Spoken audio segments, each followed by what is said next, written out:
International space station इंसानों का बनाया सबसे महंगा प्रोजेक्ट है जिसे बनकर पूरा होने में 10 साल लगे।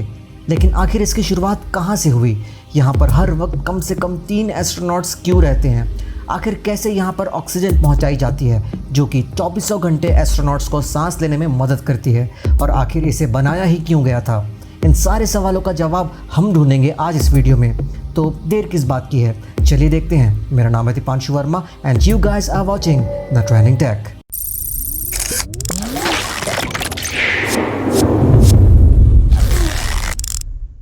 ह्यूमन बीइंग्स यानी हम बहुत ही क्यूरियस स्पीसीज हैं और इसी क्यूरियोसिटी के कारण हमारे एंसेस्टर्स ने फायर को डिस्कवर किया और उसे कंट्रोल करना भी सीखा, जिसे अब तक की सबसे इम्पॉर्टेंट डिस्कवरी मानी जाती है। लेकिन टाइम के साथ साथ हमारी क्यूरियोसिटी भी बढ़ती गई और फाइनली हमें ये पता चला कि हम रह रहे हैं एक छोटे से प्लैनेट में जो कि चक्कर लगा रही है एक एवरेज साइज्ड स्टार की। और ये स्टार मौजूद है मिल्की वे गैलेक्सी में, जिनमें हमारे सन के जैसे ही और इनसे कई गुना ज़्यादा बड़े अनगिनत स्टार्स मौजूद हैं। और इनकी स्टडी करने के लिए हमने बनाई बहुत ही बड़े और पावरफुल टेलीस्कोप्स और यूनिवर्स की अंडरस्टैंडिंग को बेहतर किया। लेकिन जैसे जैसे टाइम आगे बढ़ा हमें महसूस हुआ कि हमें एक्सपेरिमेंट्स करने की भी ज़रूरत है। लेकिन कुछ एक्सपेरिमेंट्स ऐसे भी होते हैं जिन्हें कंडक्ट करने के लिए स्पेशल एनवायरनमेंट चाहिए होता है। और बिल्कुल इसी तरह के एनवायरनमेंट के लिए बनाया गया इंटरनेशनल स्पेस स्टेशन यानी कि ISS को।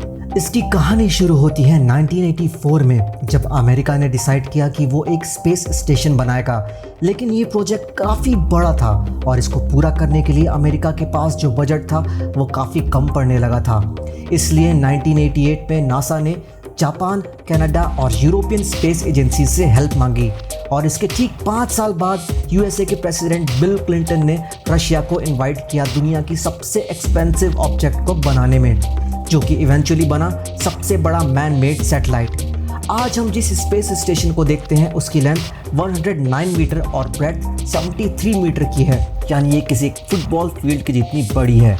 लेकिन इसे धीरे धीरे इस शेप में लाया गया और इसे पूरा करने के लिए लगे 30 स्पेस मिशन से भी ज़्यादा, जिसकी शुरुआत हुई थी 1998 में जब ISS का पहला मॉड्यूल लॉन्च किया गया था रशिया के प्रोटॉन रॉकेट से।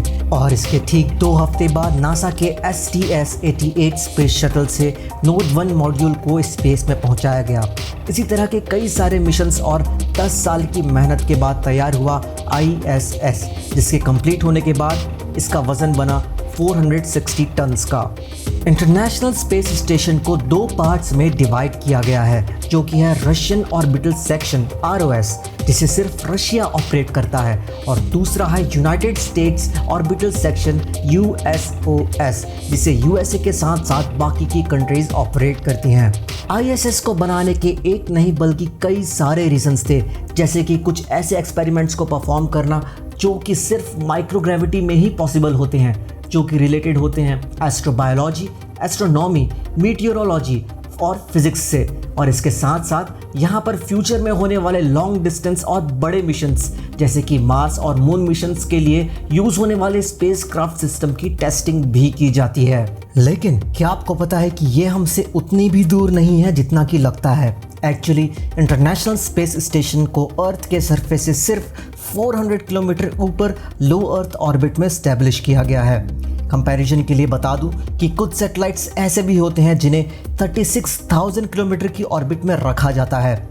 ISS के धरती के इतने पास होने के कारण ही स्पीड भी काफ़ी ज़्यादा होती है इसकी, इतनी कि ये 24 घंटे में धरती की 16 बार चक्कर लगा लेता है। और इसके इतने पास होने के कारण फेवरेबल कंडीशंस में हम इसे अपनी आंखों से भी देख सकते हैं। लेकिन इसके धरती के इतने पास होने का एक नुकसान भी है कि इसकी ऑर्बिट लगातार अर्थ के ग्रेविटी के कारण कम होते रहती है, और इसलिए इसे बीच बीच में बूस्टर्स का यूज़ करना पड़ता है ताकि ये अपनी ओरिजिनल ऑर्बिट को मेंटेन करके रख सके, क्योंकि अगर ऐसा ना किया गया तो ये धरती में क्रैश हो जाएगा। अब देखते हैं कि यहाँ पर रह रहे एस्ट्रोनॉट्स को ऑक्सीजन कहाँ से मिलती है। उसके लिए सबसे पहले हमें समझना होगा कि आखिर कैसे हम अलग अलग तरीके से ISS तक ऑक्सीजन पहुँचा सकते हैं। सबसे पहला तरीका है कि हम अपने रॉकेट्स में ऑक्सीजन को धरती से ही भेजें ताकि वो ISS तक पहुंचकर इसकी सप्लाई को पूरा कर सके। ये चीज़ सुनने में आसान ज़रूर लगती है, लेकिन एक्चुअली में ऐसा करने में जो कॉस्टिंग आएगी वो बहुत ही ज़्यादा होगी। क्योंकि ब्रीदेबल ऑक्सीजन को रॉकेट में लोड करने के बाद उसे लेकर जाना इनमें बहुत ही ज़्यादा पैसा खर्च हो जाता है। इसलिए साइंटिस्ट ने एक बहुत ही बेहतरीन टेक्निक का यूज़ किया जिसका नाम है इलेक्ट्रोलिसिस, जिसमें पानी में इलेक्ट्रिसिटी को पास किया जाता है जिससे कि पानी में मौजूद हाइड्रोजन और ऑक्सीजन के मॉलिक्यूल टूटकर अलग हो जाते हैं और इस प्रोसेस से बहुत ही ज़्यादा बड़े अमाउंट में ऑक्सीजन का जनरेशन किया जाता है ISS पर। इतना ही नहीं बल्कि ह्यूमन वेस्ट से वाटर को एक्सट्रैक्ट करके उसे रीयूजेबल भी बनाया जाता है। इसका मतलब ये कहना गलत नहीं होगा कि ISS में कोई भी चीज़ वेस्ट नहीं होती और मैक्सिमम एफिशिएंसी से यहाँ पर काम किया जाता है। बट जैसा कि हम जानते हैं कि everything comes to an end, बिल्कुल उसी तरह ऐसा बोला जा रहा है कि ISS को 2024 तक ऑपरेट किया जाएगा और हो सकता है कि इसे 2028 तक एक्सटेंड भी किया जाए, लेकिन इसके बाद इसे बंद कर दिया जाएगा।